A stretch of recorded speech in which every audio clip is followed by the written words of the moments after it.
Good morning students. आज की इस क्लास में हम 7 फरवरी 2024 के लिए करंट अफेयर्स के एमसीक्यूज डिस्कस करेंगे। So let's begin. The first question is the electricity 2024 report has been released by. Electricity 2024 report जो है किसके द्वारा रिलीज की गई है?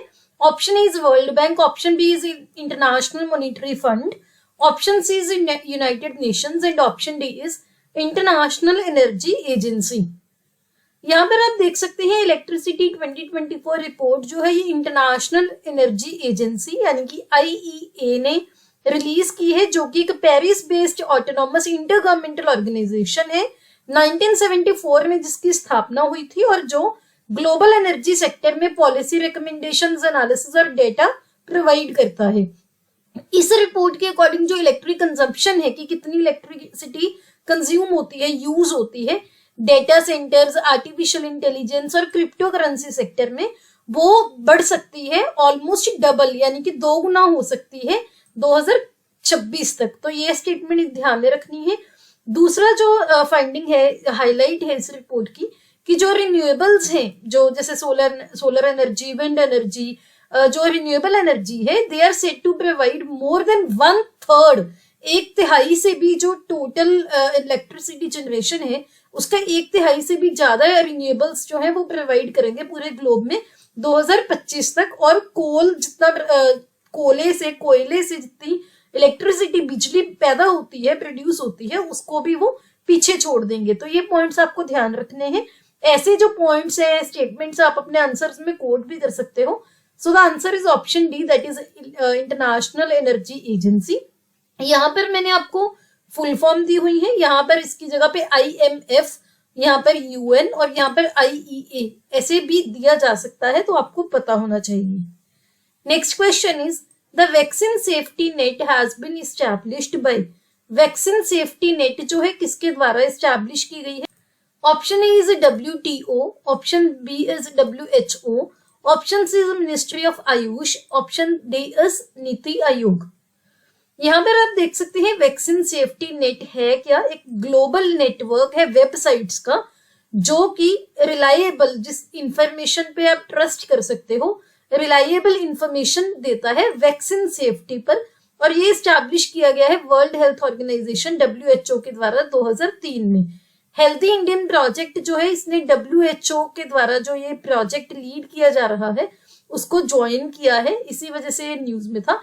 Reliable information on vaccine safety provide करता है ये ग्लोबल एडवाइजरी कमेटी जो है वैक्सीन सेफ्टी पर, GACVS, वो 1999 में स्टैब्लिश हुई थी, जो कि VSN यानी कि वैक्सीन सेफ्टी नेट को सपोर्ट करता है। कैसे? एक तो वेबसाइट क्वालिटी और कंटेंट के लिए एडवाइस प्रोवाइड करता है, क्राइटेरिया प्रोवाइड करता है। तो ये आपको ध्यान रखना है। Answer is option B, that is WHO, World Health Organization. Next question is the annual survey of industries ASI released by which ministry in India। जो सालाना इंडस्ट्रीज का सर्वे होता है वो भारत में कौन सी मिनिस्ट्री रिलीज करती है? Option A is ministry of statistics and programme implementation, option B is ministry of electronics and information technology, option C is ministry of heavy industries and option D is ministry of commerce and industry.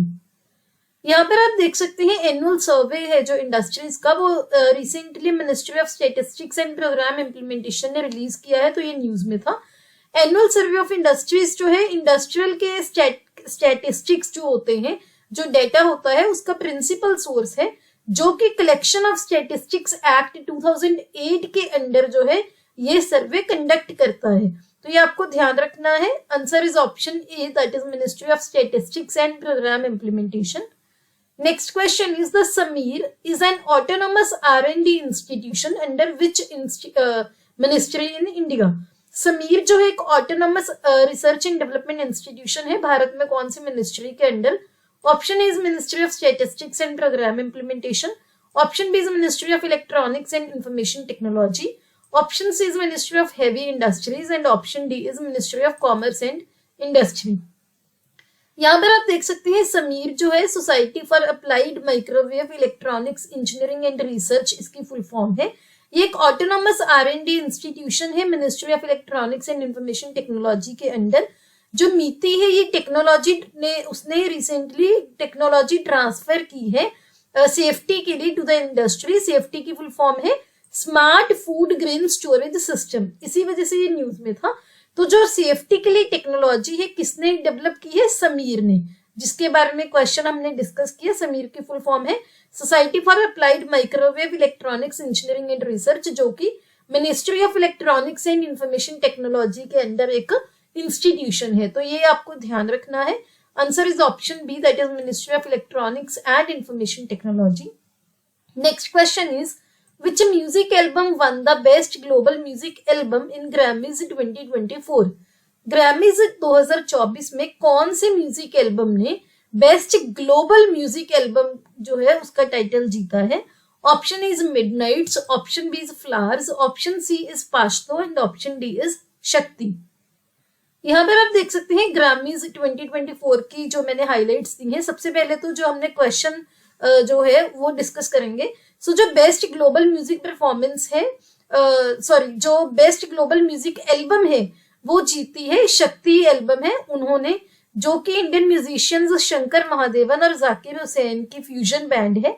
इनके अलावा आपको ये भी याद रखने हैं, एक तो है category winner song of the year जो है Billie Eilish what was I made for, Barbie movie से है। Then album of the year Taylor Swift की जो मिडनाइट्स एल्बम है एल्बम ऑफ द ईयर उसको मिला है। ये पहली पर्सन है जिसको ये जो कैटेगरी है 4 टाइम्स जो जीत चुकी है। नेक्स्ट है रिकॉर्ड ऑफ द ईयर, ये है माइली साइरस फ्लावर्स के लिए। इसके बाद है best contemporary instrumental album as we speak by Bela Fleck, Zakir Hussain, Edgar Meyer, ये इन्होंने जीता है, जिसमें राकेश चौरसिया को फीचर भी किया गया है। बेस्ट ग्लोबल म्यूजिक परफॉर्मेंस जो है वो है Pashto, Bela Fleck, Edgar Meyer, Zakir Hussain की जो है जिसमें राकेश चौरसिया फीचर हो रही हैं। तो ये आपको ध्यान रखना है। ये सभी कैटेगरीज तो याद रखनी है, लेकिन स्पेशली जो शक्ति है क्योंकि इंडियन म्यूजिशियंस का है ये आपको ध्यान रखना है। तो answer is option D, that is शक्ति। Next question is the Uniform Civil Code is stated in which article of the Constitution in India?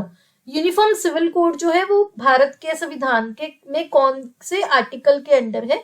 Option E is article 13, option B is article 32, option C is article 44 and option D is article 50। यहाँ पर आप देख सकते हैं uniform civil code जो है इसका M है पूरे इंडिया में सभी नागरिकों के लिए एक यूनिफॉर्म लीगल फ्रेमवर्क एस्टैब्लिश करना, चाहे वो किसी भी रिलीजन से हो। फॉर एग्जांपल कोई हिंदू है, कोई मुस्लिम है, कोई क्रिश्चियन है, सभी के लिए जो फ्रेमवर्क है लीगल फ्रेमवर्क वो यूनिफॉर्म होगा। हमारे जो डीपीएसपी है directive principles of state policy, उसका आर्टिकल जो 44 है वो पार्ट 4 ऑफ द कॉन्स्टिट्यूशन में वो स्टेट करता है the state shall endeavour to secure for the citizens a uniform civil code throughout the territory of India। So इसी वजह से ये न्यूज में था, ये न्यूज में इसी वजह से था क्योंकि रिसेंटली उत्तराखंड कैबिनेट ने फाइनल ड्राफ्ट जो है यूनिफॉर्म सिविल कोड का वो अप्रूव किया है और इसके बाद ये उत्तराखंड की स्टेट असेंबली में टेबल किया जाएगा, वहां पर जो 4 दिन का स्पेशल सेशन है।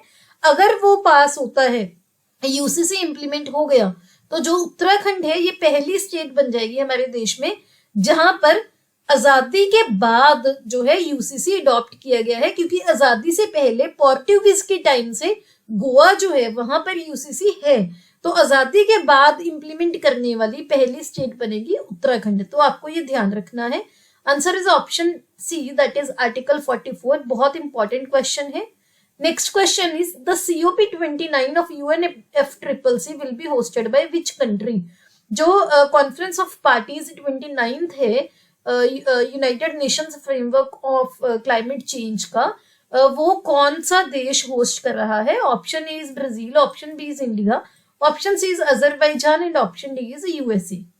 तो UNFCCC जो है United Nations climate change conference, इसकी जो COP29 है 29th एडिशन है वो होगा 11th to 24th नवंबर 2024 में। कहां पर? अजरबैजान में। जो 2023 में COP28 हुआ है वो हुआ है दुबई में, UAE में, यूनाइटेड अरब एमिरेट्स में। तो आपको ये ध्यान रखना है जो COP30 है वो हो रहा है होगा ब्राजील में।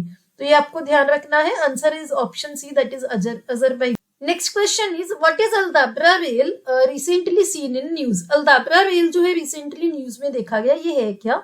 ऑप्शन इज नई ट्रेन है जो इंडक्ट की गई है। Option B is a bird, एक पक्षी है। Option C is a robot, एक रोबोट है। And option D is a new plant species, एक प्लांट की नई स्पीशीज है। सो यहाँ पर आप इसकी पिक्चर देख सकते हैं अल्दाब्रा की, जो कि एक फ्लाइटलेस बर्ड है, जो उड़ता नहीं है, कैसा बर्ड है। फ्लाइटलेस अल्दाब्रा रेल जो है ये ऑलमोस्ट 1,30,000 साल पहले एक्सटिंक्ट हो गया था, लेकिन अभी ये दोबारा से रीअपीयर हुआ है इटरेटिव एवोल्यूशन के थ्रू। अब इटरेटिव एवोल्यूशन क्या होती है?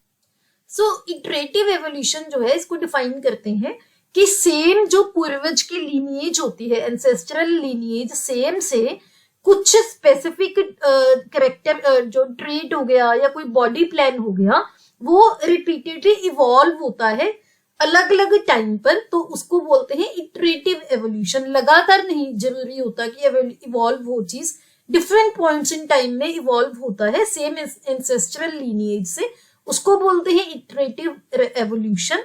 अल्दाब्रा जो है एक कोरल अटॉल है इंडियन ओशियन में, जो कि अल्दाब्रा ग्रुप ऑफ आइलैंड का पार्ट है, सिशल्स के जो आइलैंड्स है वहां का, उसी के नाम पर इसका नाम है। वाइट थ्रोटेड रेल जो है ये एक चिकन साइज्ड बर्ड है, जैसे चूजे का जो साइज होता है उसका साइज का बर्ड है, छोटा सा।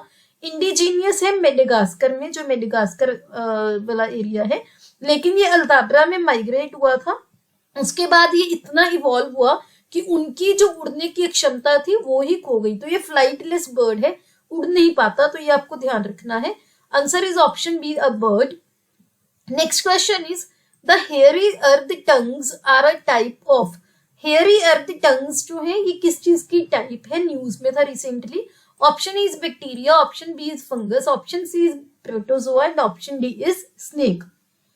यहाँ पर आप देख सकते हैं हेयरी अर्थ टंग्स जो है ऐसा दिखता है, यहाँ पर आप देख सकते हैं ब्लैक कलर का।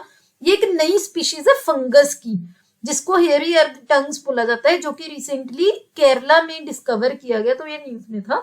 इसको साइंटिफिकली ट्रिकोग्लॉसम बोलते हैं, जिसका काफी क्रिटिकल रोल है ऑर्गेनिक मैटर को डिकम्पोज करने में, और उनकी हेल्प से, डिकम्पोजिशन ऑफ ऑर्गेनिक मैटर की हेल्प से सॉइल की फर्टिलिटी भी बढ़ती है।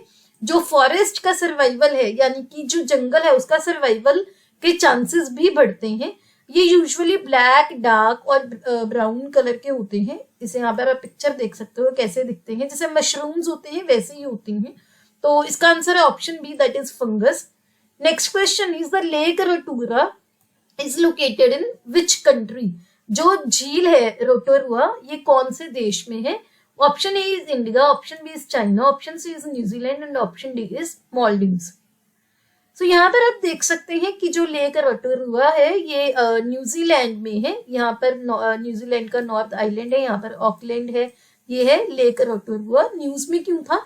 रिसेंटली यहाँ पर मैग्नेटिक एनोमली जो है लेक रोटोरुआ में वो देखी गई है, जिसकी वजह से जो एक्सपर्ट्स हैं वो बोल रहे हैं कि काफी पुराने सीक्रेट्स एक्सपोज हुए हैं।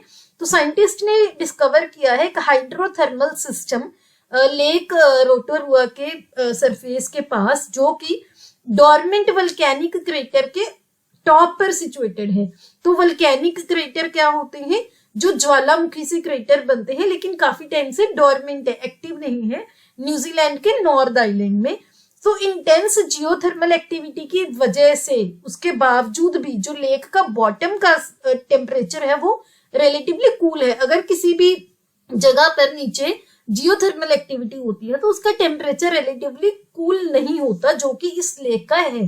तो पहली बार ये जो डिस्कवरीज है उन्होंने वैलिडेट किया है कि फेमिलियर हाइड्रोथर्मल एक्टिविटी जो है मेन लैंड पर वो जो ऑब्जर्व की गई थी वो शायद लेक रोटोरुआ के सबमर्ज्ड डोमेन में भी पहुंचती है, जिसकी वजह से वहां का जो तापमान है रिलेटिवली कूल है। तो इसी वजह से ये न्यूज में था। आपको नाम याद रखना है, option C, that is New Zealand. ये हमारे सोशल मीडिया के यूजर नेम है, यहाँ पर आप हमें फॉलो कर सकते हैं, लिंक आपको डिस्क्रिप्शन में मिल जाएगा।